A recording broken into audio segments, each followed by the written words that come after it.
Hi friends, welcome to foodies kitchen. இன்றைக்கி நம்ம ஹெல்த்தியான பிரேக்ஃபாஸ்ட் ரெசிபி எப்படி செய்கிறதுன்னு தான் பார்க்க போகிறோம். வாங்க எப்படி செய்கிறதுன்னு பார்க்கலாம். 2 சக்கரவள்ளி கிழங்கு எடுத்திருக்கேன். அதை நல்லா வாஷ் பண்ணி இந்த மாதிரி கட் பண்ணி எடுத்து வச்சுருக்கேன்.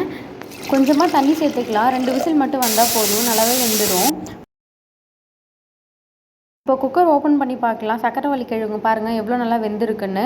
இப்போ இதை வந்துட்டு நல்லா ஆற வச்சுக்கலாம். ஆற வச்சுட்டு இதோட தோலெல்லாம் உரித்து எடுத்துக்கலாம். தோலெல்லாம் உரித்து எடுத்துக்கிட்டாச்சு. இப்போ நல்லா மசிச்சு எடுத்துக்கலாம்.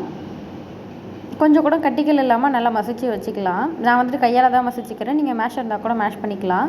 இப்போ இது கூட 1 கப் கோதுமை மாவு சேர்த்துக்கிறேன். அது கூட 1 table spoon garam masala, 1/2 table spoon ஜீரகத்தூள், 1/4 டீஸ்பூன் மஞ்சள் தூள், 1/2 டேபிள் ஸ்பூன் மிளகாய் தூள் சேர்த்துக்கிறேன். இது கூடவே தேவையான அளவு உப்பு, கொஞ்சமாக கஸ்தூரி மேத்தி நல்லா அந்த மாதிரி கசக்கி சேர்த்துக்கலாம்.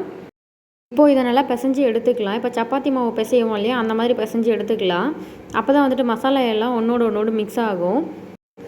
தேவையான அளவு தண்ணி சேர்த்துக்கலாம். கொஞ்சம் கொஞ்சமாக சேர்த்துக்கலாம், மொத்தமாக ஊற்றிடக்கூடாது.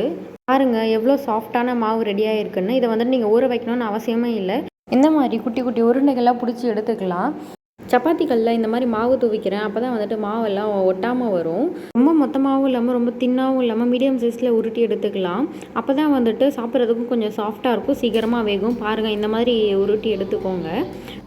ஒரு தவாவை ஹீட் பண்ணிவிட்டு உருட்டி வச்சுருக்கலையா அந்த மாவை சேர்த்துக்கலாம். எண்ணெய் இல்லை நெய் சேர்த்துக்கலாம்.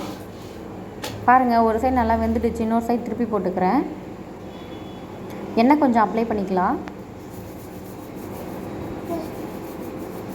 ரொம்பவும் ஹெல்த்தியான பிரேக்ஃபாஸ்ட் ரெசிபி ரெடி ஆகிடுச்சு. நீங்களும் இந்த ரெசிபியை வீட்டில் ட்ரை பண்ணி பாருங்கள். ட்ரை பண்ணி பார்த்துட்டு எப்படி இருக்குன்னு கமெண்ட்டில் சொல்லுங்கள்.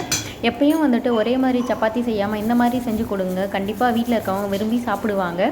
இந்த வீடியோ பிடிச்சிருந்தா லைக் பண்ணுங்கள், உங்கள் ஃப்ரெண்ட்ஸ்க்கு ஷேர் பண்ணுங்கள், மறக்காமல் கமெண்ட் பண்ணுங்கள், சப்ஸ்கிரைப் பண்ணுங்கள், பக்கத்தில் இருக்க பெல் ஐக்கானையும் ப்ரெஸ் பண்ணிக்கோங்க. வேறு ஒரு இன்ட்ரெஸ்டிங்கான ரெசிபியில் மீட் பண்ணலாம். தேங்க்யூ, பாய்.